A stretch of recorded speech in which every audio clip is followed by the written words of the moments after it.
Ladies and gentlemen, welcome to Added Time FPL Fantasy Football Podcast. I'm entering this podcast because there was a draw this week with points, 58 to Mike, 58 to me. Thank the amazing FPL gods that I managed to salvage something from that terrible game week, having Salah come up before 60 minutes and having Haaland not even feature and Saka. So what a terrible time that was. But we come off the back of a disappointing defeat for Manchester United, where somehow they concede a 3-2 lead to lose the game 4-3. Why you don't mark Cole Palmer in the last 5 minutes of the game in the corner, I couldn't tell you.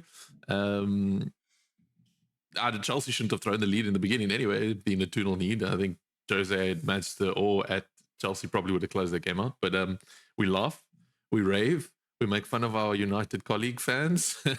We just move on with it, don't we, Mike? Let's be honest. Chelsea are a rubbish team. Ten Hag is a better coach than Pochettino, hands down. Yeah, I agree. I would say man for man, United is a better team than Chelsea. They have more experience. Their young players are more consistent, right? They are a better team.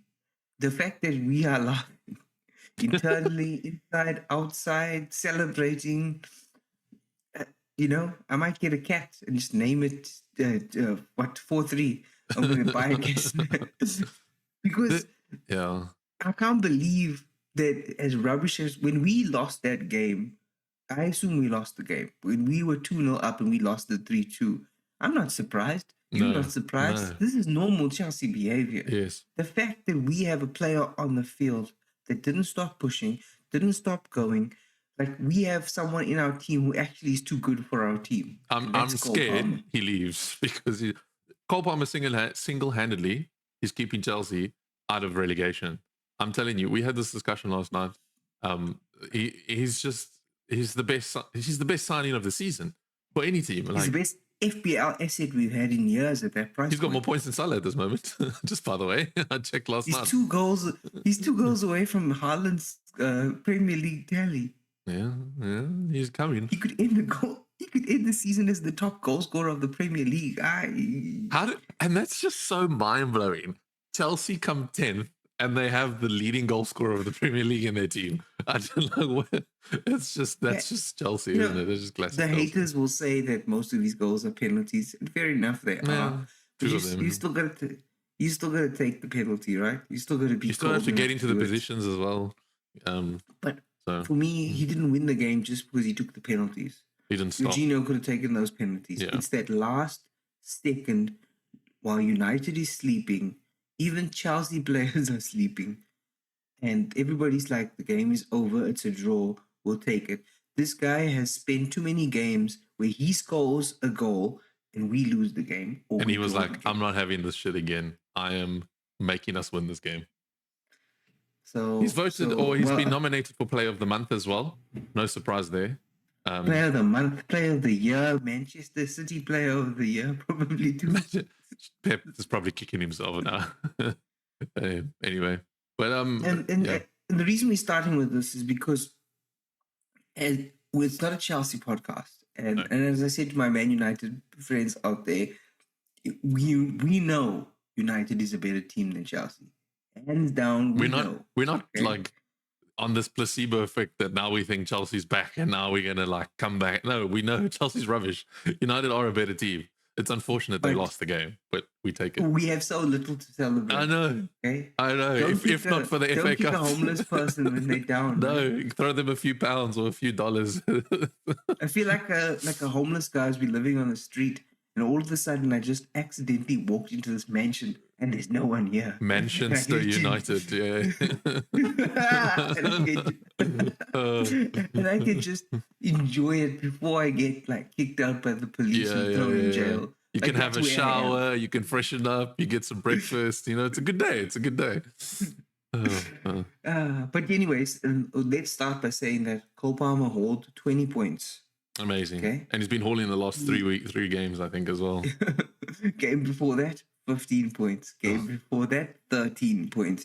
Game before that, 5. He blanked against City, but then he scored 10 and then 8. He is the most consistent, the most informed player before that was like, he's insane. And from like game week 17 versus Sheffield to now, he's only blanked like 3 to 4 times. He didn't play the one game, so he blanked only 3 times in like over 10, 12 games. I don't know if like FPL managers realize how big this is for us as Chelsea fans as well, because it's we finally have an asset from Chelsea, so we can pick him because we're fans, but also because he's actually good. Like, he's that good. Like, you need him in your team. He should be more than 50% owned at this point. Not only is he's sitting at 6 million. I don't know how much I bought him for, around the low fives. He's on penalties. He plays 90 minutes, close to. He takes the odd set piece as well. So corner assists. Corners. He's just, you cannot go forward without him in your team. No.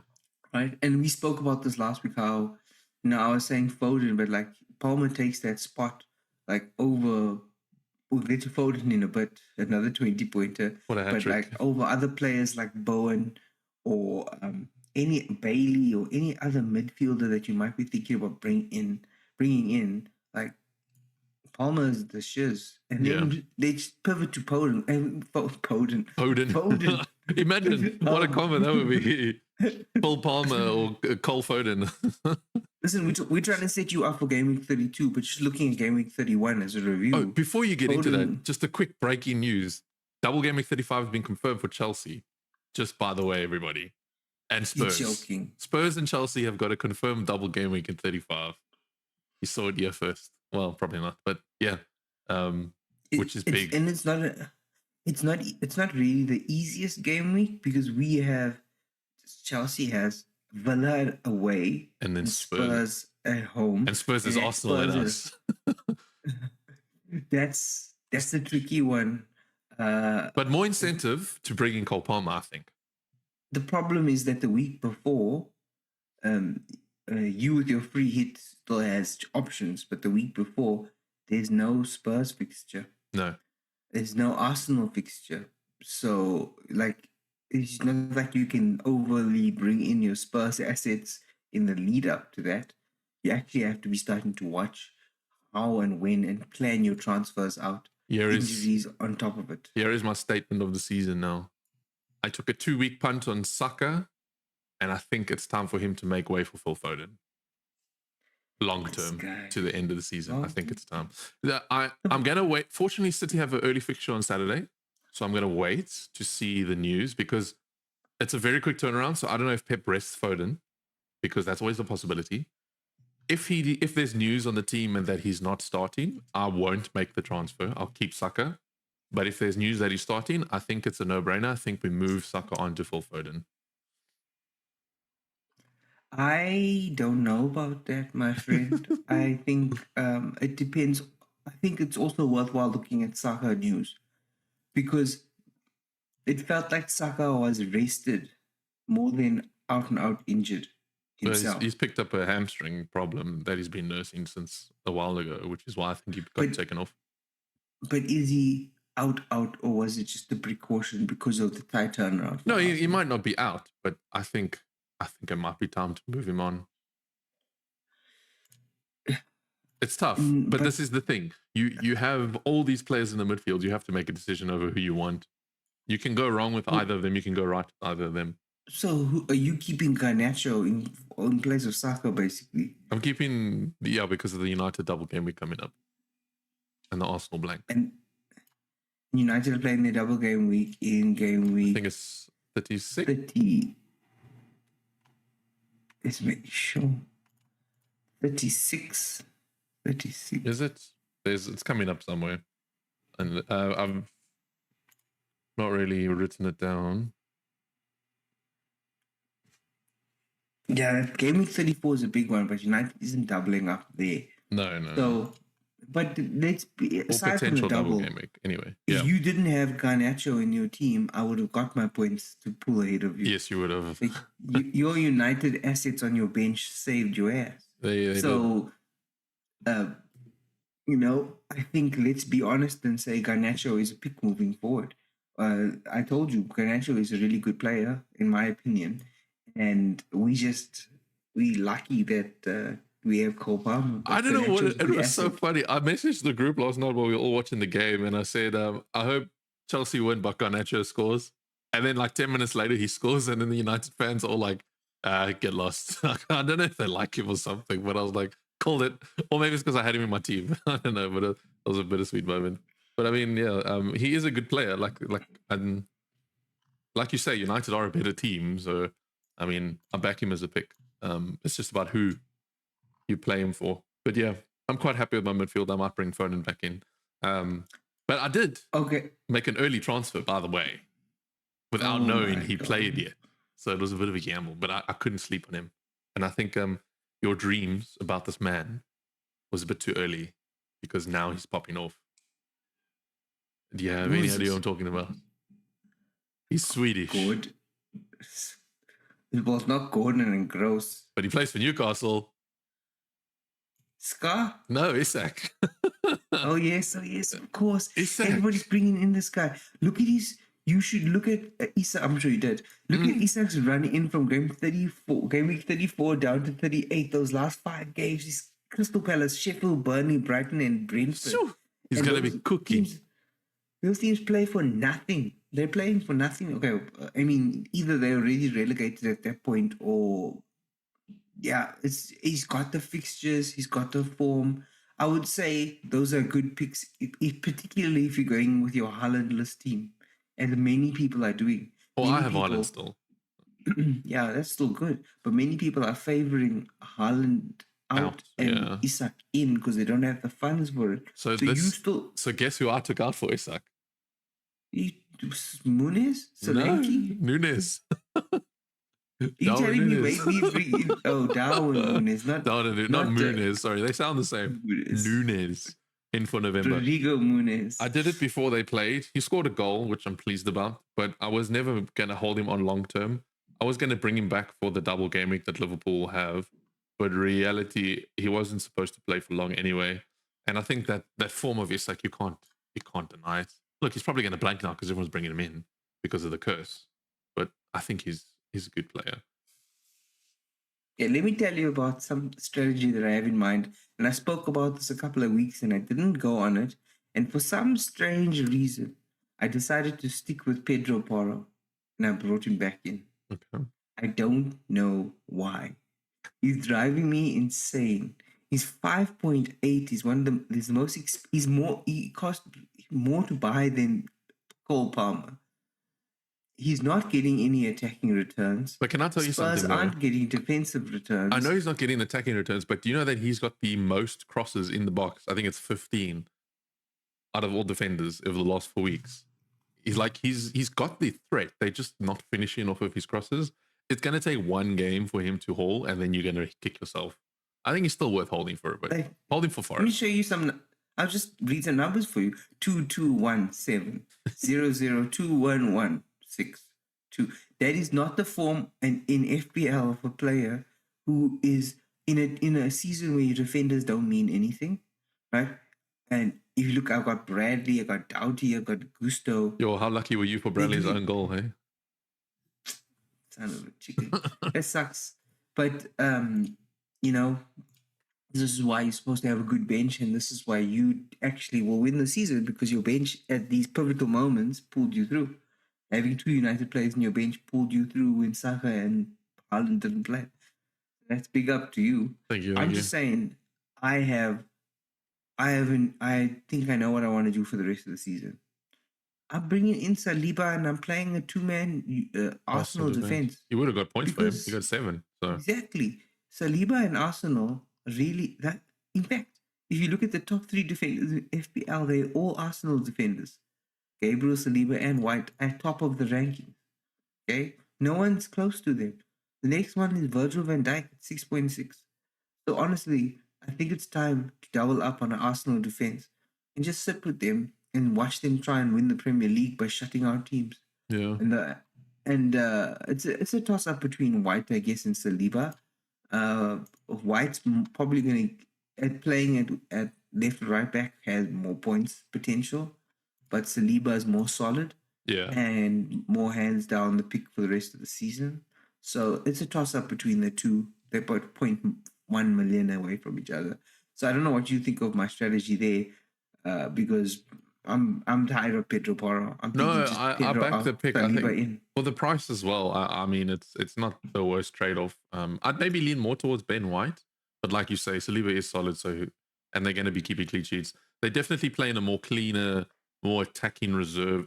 More defensive reserve type of game than Man City are. I think Man City's still going for attack. That's just the way they play, and that is what it is. Liverpool as well will attack. So if you're going to double up on any of the premium defenders, I think Arsenal is a good way to look. But are you saying you take Saka out, but you're not going to replace anyone in an attacking sense from Arsenal? No, I don't think so, because I think it's a 1-0 game for Arsenal and they close that out. I don't think it's going to become a high attacking return team anymore, because it's going to be a goal from Odegaard and then maybe Martinelli and then it's a closeout, or it's going to be a goal from Jesus or Nketiah or whatever, and then it closes out, or Havertz, who knows. But I don't think it's a game where Saka's going to be hauling points for the rest of the end of the season. That's just my thought on it. It could be sadistic of me wanting to go with different players, but I know everyone has Saka, and I'm trying to just pull ahead further, and I'm making it interesting. Maybe I'm shooting myself in the foot, but by me going Foden, I match you for starters, and also I get away from other people that have Saka. So it's a gamble, but I think it's going to be worthwhile. I would say if I was going to look into this get rid of Saka strategy, a player I would look at over Garnacho, maybe Jarrod Bowen. Yeah, Bowen's doing well. He's making me regret not keeping him, because he just got an assist on Wednesday whenever they played, which he's in his purple patch of form. Like, he's playing well. West Ham are doing horrible, but Bowen just slowly ticks on, and they've got Wolves, Fulham, and Crystal Palace. Those are fixtures that you could easily score in. Two of them are away though, so I'm just thinking, if I get bad news from Saka, like if I hear that he's not playing again before Saturday, I'm taking him out and I'm bringing in Jarrod Bowen or Garnacho, one of the two. But sorry, I also just need to say on your United pick, bringing in Garnacho, I know I said the double game week. I don't know when it's confirmed. It hasn't been confirmed yet, for those of you that are wondering. It's rumors. But it has to. They have to play against Newcastle. It's just about when, which is why I'm holding on to them, because that time it'll come, it'll be good assets. And that's why I think people should invest into Garnacho. So I think it's a good play from you as well. It's only 4.9. You have cheap. A lot more money. You can take Saka out for Garnacho on my side, and then I have like an extra 5 million to invest in someone else. Stick Garnacho on your bench and play an extra forward. Brings in that Isak money. But would you say Solanke? I don't have Solanke. Yeah. Sorry, carry on. But no, would you say then that Foden over Saka? Considering, of course. Yeah. Well, there you go. Manchester City know that they're off the pace of the top and they have to attack. But as a caveat to that, I would say you can't have Foden and not have Haaland. There are people who have one or the other. You have to have both. That's the thing about Man City. I said this last week. One will pop off and the other will be passive. The other one don't even play. So maybe Haaland pops off this weekend and Foden's passive. Can happen. Foden won't even play. Foden will be rested. Play Grealish. Haaland will play. Yeah, and Haaland will play and Doku will score a hat-trick. It's like you can't predict That's it. True. You just can't. But I'm glad I have Foden, the highest scoring midfielder. Can we spend a minute before we move on to just prepping for next week? Can you talk about the disappointment that Salah was as a captain? We apologize on behalf of our podcast and everyone in the community that we led you astray to Captain Salah. Boy, were we wrong. We weren't wrong. He had all the numbers. He's playing the weakest team in the league. Everything was set up, but I think we're going into this part of the season now where these three teams are fighting for the top and such fine margins are going to help them win. Particularly when you look at Salah, Saka, and Haaland. Okay, look at those three players from the three big teams. I would say Haaland is the most trustworthy out of those. Even though he didn't play, City are going to just attack, and score goals.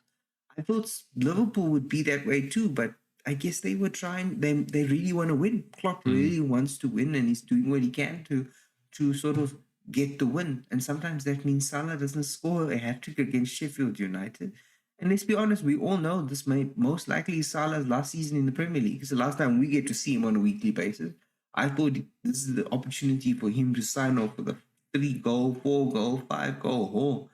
Luis Suarez fashion. Unfortunately, it didn't work out. Every statistic told us it was a good captain choice. Yeah. But here we go and we start looking ahead. Are you saying you don't captain Salah versus United? He's going to make us regret us saying, no, don't captain Salah. It's hard, man.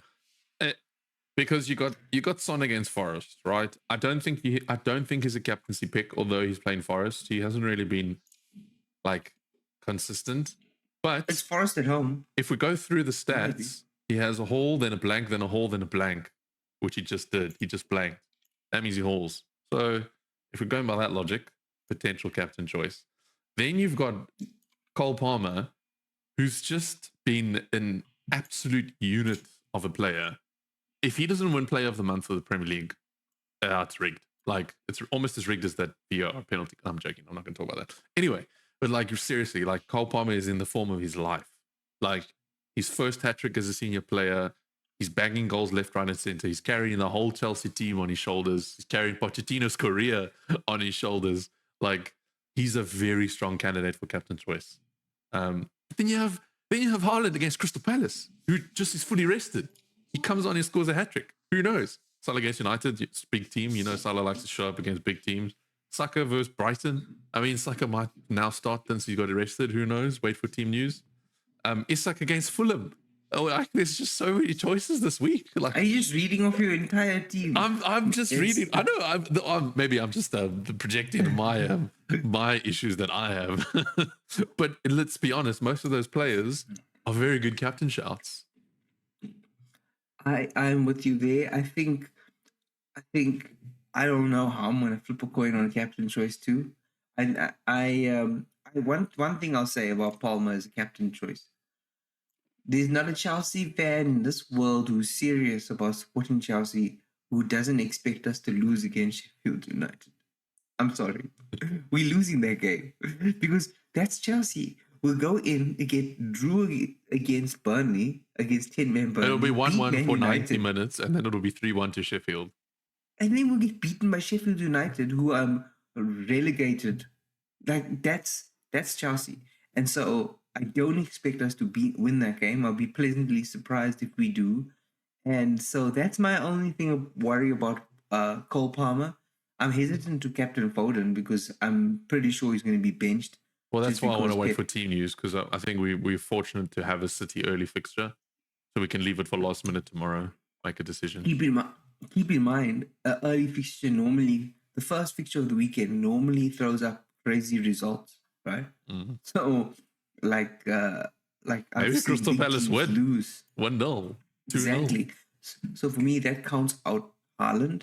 Okay, Saka's an injury concern. So for me personally, that leaves me with two options.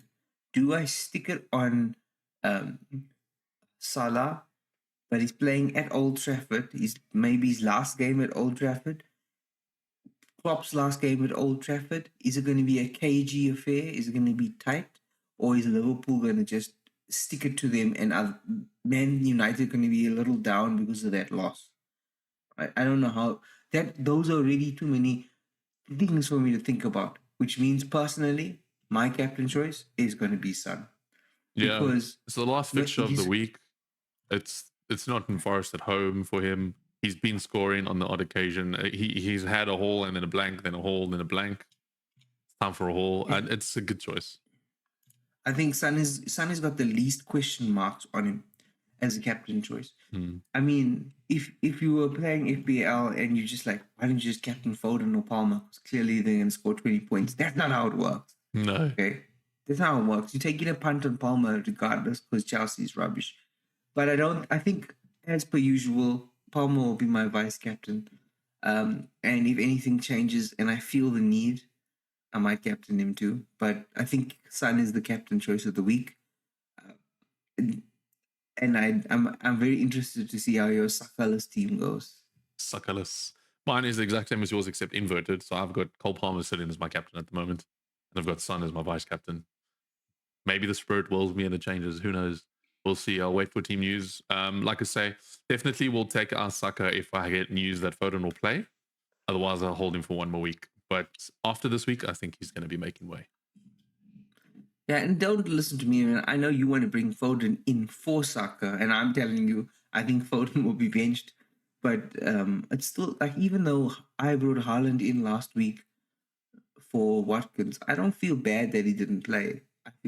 Because at the end of the day, I didn't bring him in just for last week. I brought him in for the foreseeable future. And that's something people have to consider when they make these transfers, because there's not long left. There's not long left. It's my fault for not having a decent bench. And I think by bringing in those two, bringing in another Arsenal defender, especially since you're taking out Saka, you have the Arsenal space. So, yeah, because taking out Saka, bringing Foden, that gives you more money. And that's a move away to upgrade Gusto. Then I can have Porro, Gabriel, Saliba, or Ben White. I can even upgrade Lascelles, who's been unfortunately injured until December. So the bench depth for me is actually like top tier. Like, I would be worried. It's crazy because I take out Lascelles, I have the money to bring in an Arsenal defender. Then my defense is Dallo, Porro, Gabriel, Saliba, Gusto. That's crazy. That's depth for days. Like, I can just stop playing FPL and just let my team do the thing, kind of a thing. But yeah, we'll see how it happens. So it's all about the news. We just hit added time, ladies and gentlemen. And added time used to just be this thing, but now we beat United in added time. So it's a thing now. And funny enough, 10 minutes of added time as well. Or was it 8 or something like that? I don't know. Imagine you, Mason Mount, and you're sitting lying there at night and you wake up in the middle of the night and you just see Cole Palmer taking a shot. Yes, Troy, TT. Dude, the Chelsea fans don't like Mason Mount.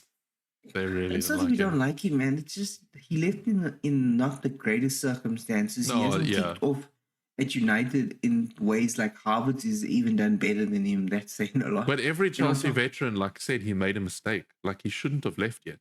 It's too soon. It's the way he left. And I know it might not be his fault, but it came across like he wanted to leave. It came across that he was looking for money. I'm not saying this is true. And it came across that video that he sent afterwards to say sorry for leaving was scripted and planned beforehand. Like, everything was just not sitting right. And if you think about Chelsea right now, on top of that, no matter how rubbish Chelsea are, 2 players at Chelsea have proved to fill Mount's place. You have Gallagher, who's partial captain, scored a goal, hit the post, gives everything for the team like Mount should have been doing. And then on the other side, you have Cole Palmer, who's pure talent, pure class. And he's just like this wonder kid from Man City. And that, I don't know what Pep feeds his players in Man City. They come to Chelsea and he's like the star of the show. Like, between Palmer and Gallagher, we have 2 England internationals who are doing not only the dirty work Mount used to do, but the flair that Mount sometimes brought to Chelsea. We have both of them. And we might even get rid of Gallagher. We don't miss Mount. That's the problem. That's a whole nother. I would rather sell Reece James. And that hurts me to say, because I think on his day, Reece James can be the best right back in the Premier League, if not the world. He's a very good right back. When he plays, I just feel confidence from Chelsea. I just feel like we can win the game. His injury problems, though, like, either he's got to sort himself out, we need to fire the medical team. I don't know what something needs to happen, but I would rather cash out on James than Gallagher, because Gusto. I don't sell my left nut. He's crazy. Gusto is crazy good. Like, we don't really need James, and that hurts to say. But if we sell Gallagher, who do we have in the midfield? Enzo is crap. He's the biggest fraud in football. Caicedo has not really been on form. He's just up and down. Like he's a wannabe N'Golo Kante. I mean, Chukwuemeka doesn't really play in the centre mid. Cassidy is on loan. Santos isn't that great. Like, who do we have? It has to be Gallagher. We can't get rid of Gallagher. Poch is going to have to sort out the midfield next year. He's going to have to figure out what he needs to do. If that means putting in James as our CDM to cover and then building the midfield up from that.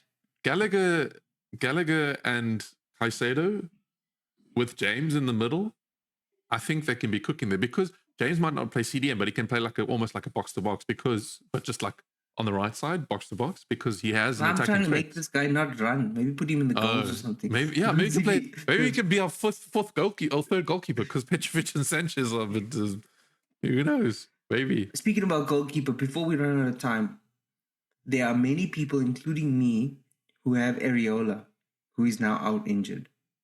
What do we do with Areola? He's a 4.1. He was bench fodder. He was easy pick. He's one of the top achieving goalkeepers, in my opinion. He was a great pick for the season. But he's got no return date. Do I fix that? Yes. Or do I just sit with Dubravka? You fix it. Who's not doing anything. And it's your time to pivot to Kelleher. Now, do you think it's too late that we missed the Kelleher train and that he's coming back? I don't think so because Kelleher makes a lot of saves. So he gets bonus points. I mean, they got 3. He got 3 points for Liverpool. So I mean, that just tells you. And he's only 3.9. He's still 3.9. I'm trying to just quickly check, just for everyone that made it this far. Liverpool. Alisson is out until the end of April, so you've still got time to play Kelleher. Play Kelleher for a bit, and then you can always upgrade him if you want. But against Man United? Yes. The performance we saw last night, if anything, yes. Klopp's not going to let them lose a 2-0 lead. I'm a bit. I'm a bit shook about what to do about goalkeeper. Dubravka's not bad. Like you could maybe just go premium and bring in like Edison and wait until he's fit again. No, what do I do this? I'll take Saka out and I'll bring in Saliba and Raya, and they just have both. All three Arsenal. Triple up on Arsenal. There was a gent that played FPL Challenge last week that did 4 Villa defenders and Martinez in goal. And that worked, so maybe it's the play. I know Onana kind of conceded 4 goals yesterday, but he is the top scoring FPL asset, which we should have just kept from day one of the season. It's all those saves, man. I'm telling you, it's literally all those saves. But again, I'm not bringing Onana in against Liverpool. But I wanted to say also, just for those of you that are playing the FPL Challenge, last week was double forward points. This week it's called Red Rivalry. So Liverpool and United players get double points. How much points did you get for the last game week challenge? 57. I think I beat you. What'd you guess? I got 67. See, there's my 10 points. Just in the wrong league.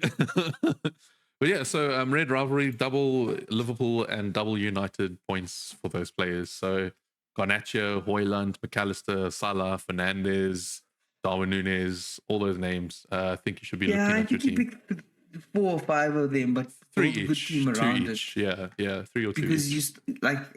I wouldn't have beat you in the FPL challenge if I didn't have Foden. Busted.